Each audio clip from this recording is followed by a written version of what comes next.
Hello everyone, welcome back to my channel. আশা করি তোমরা ভালো আছো, আমিও কিন্তু বেশ ভালো আছি।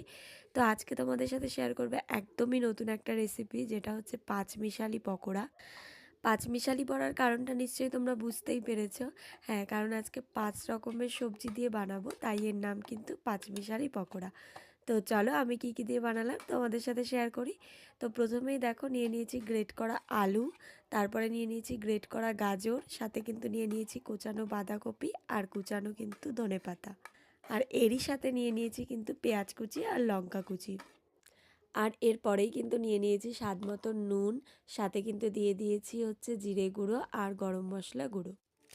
আর এইদিকে দেখো নিয়ে নিয়েছি ম্যাগি মশলা, আর ম্যাগি মশলাটা একটু বেশি পরিমাণেই দেবো।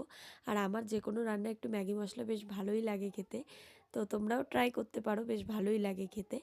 আর দেখো তারপরে দিয়ে দিয়েছি হচ্ছে লঙ্কা গুঁড়ো, সাথে কিন্তু বেসন আর 2 চামচের মতন কর্নফ্লাওয়ার।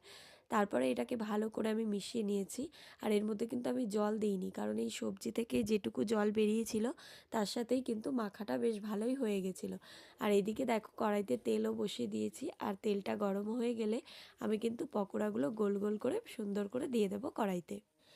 এদিকে দেখো আমি কিন্তু সব পকোড়াগুলোই ভালো করে দিয়ে দিয়েছি কড়াইতে, পুরো কড়াই ভর্তি করে।